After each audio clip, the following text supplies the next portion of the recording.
Hey guys, Andrew the Gamer here, and in today's video I wanted to give my opinion on Black Ops 6 now that the beta is finished. I'll be starting with what I think is good about the game, and then what I believe is bad from what I've experienced while playing the beta in both the early access and the open beta. There's some background gameplay whilst I speak, so let's dive straight into what's good.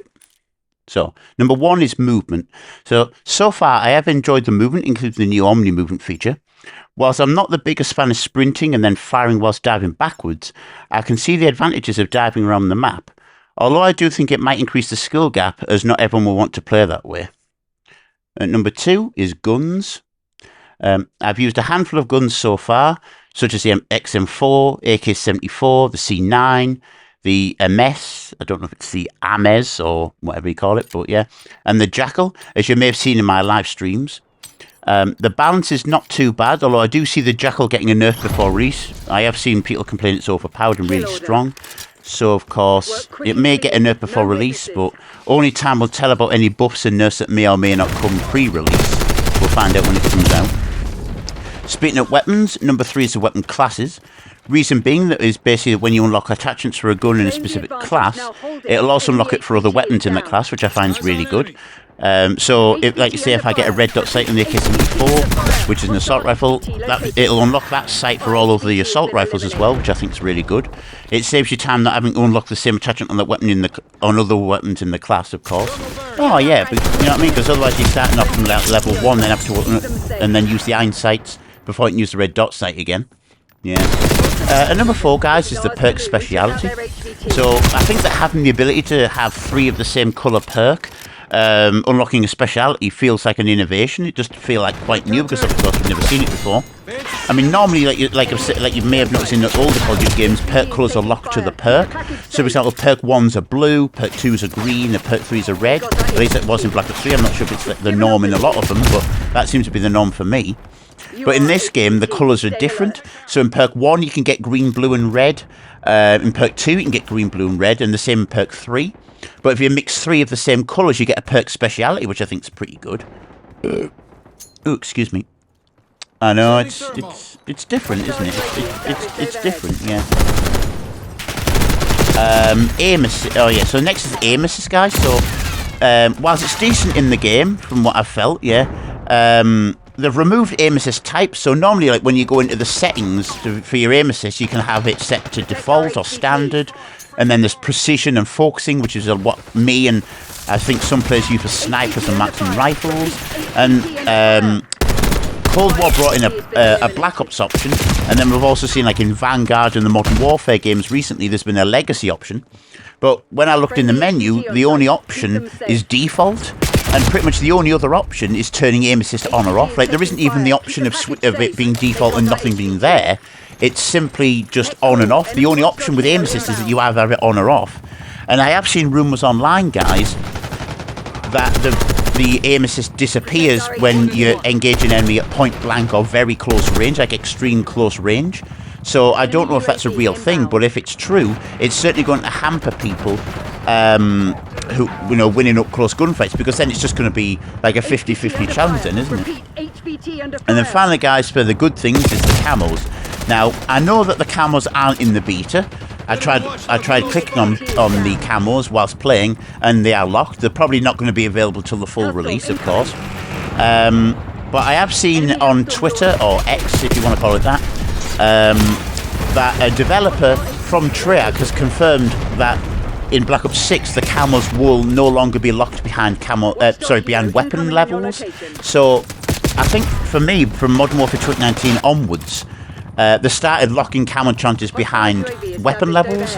So if you wanted to finish off a gun, essentially you had to max it out first. And of course, who wants to do that? I mean, if you're not a sniper user or a shotgun user or even, say, a knife, I'm not sure about the melee weapons in its entirety, but yeah. I mean, you're forced to max out the weapon. And who wants to max out a sniper before it can do the camos? Nobody. But I think it's good that they've done that. Yeah. But anyway, guys, now we're moving on to the bad things, and there's only about four of them, guys, so I just thought I'll just dive straight in, you know what I mean. So the first thing I noticed was the spawns. So I just can't understand what's going on with the spawns. They do need some kind of change. if you remember, guys, I think it was my first stream of it during my in the video of my first stream of the beta. So when I first played, I was killed by an enemy player near the A flag, but then I was spawned literally a few feet away when I came back, and I was like, eh? I mean, it's supposed to be one of those things, and then moving on, guys, after that. And speaking of the bad spawns, that moves me on to being shot from behind. Now, I don't think I've played a match in the beta. I think at least every match, or at least once in every match, I've been shot from behind. I mean, I know it's going to happen, of course it is. That's the risk you take, especially on some of the bigger maps. Even on shipment, I've been shot from behind. But it's just, I think the spawns just contribute to it. Like, I think it exacerbates it, really. Where, you know, if you've got some bad spawns where you think you kill someone and then they spawn behind you, if you're not looking, you're going to get shot from behind. And it's really annoying, that. And it does seem to feel sometimes like it's a shoot-in-the-back simulator, because it just happens that often, at least once a game. And I'm just thinking, they do really need to have a look at some spawns. At least it is only the beta release, so of course things can change. It's not the full version, but even in the full version they could still update the spawns in releases. But you'd think prior to launch, before the full launch, that the spawns would be improved. Anyway, guys, moving on to number 3 of what I think is bad, is the shoot first, die first. It seems to be one of those things that has been happened for several years. I have seen several posts on Reddit where people have complained saying, oh, they always shoot first and they're always dying first no matter what. It's just the amount of times that happens to me, it just absolutely irritates me when playing. The amount of times I'll see an enemy player, yeah, I'll fire first, I'll hit them first, I'll hit them multiple times before they even shoot back. They then shoot back and win the gunfight. And like I said, in the kill cam, I've noticed that their screen is blood red. Often their screen is blood red before they even get a hit marker on me, but yet I'm losing the gunfight, and I just don't understand. Like, whether it's a net code or if it's the tick rate of the servers, I've just got no idea. It's just, it irritates me, and it makes it tiring and boring to play. But I'm just thinking, how can someone be heavily wounded, their screen blood red, but yet still win a gunfight? Let me know what you guys think in the comments of what you think it is. I know some people complain on the recent Modern Warfare 3 games, saying they've found it to be the worst in that game compared to the others preceding it. But it's just one of the, I've noticed it since Black Ops 3. I just don't understand how I'm losing gunfights in that manner, you know what I mean? Yet I can't do it to other players, it seems. Yeah.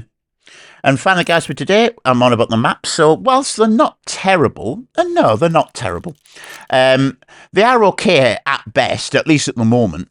But I think some might play better if the spawns have been changed. You know, if they make some tweaks and some little minor changes to the spawns, it might make them play a bit better.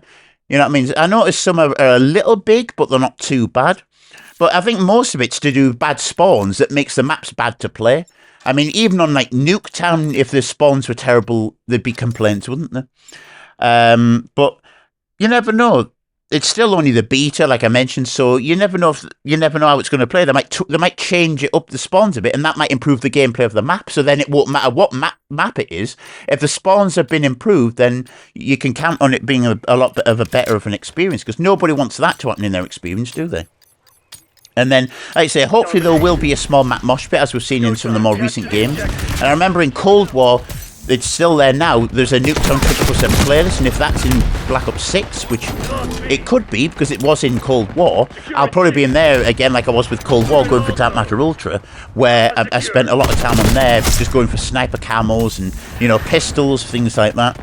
But it's mainly for those players who, of course, like the smaller maps with better action. Like, I mean, not many people want to spend a half-hour exhibition walking around maps just to get killed by someone sitting in a corner. But anyway, guys, that's all for today's video.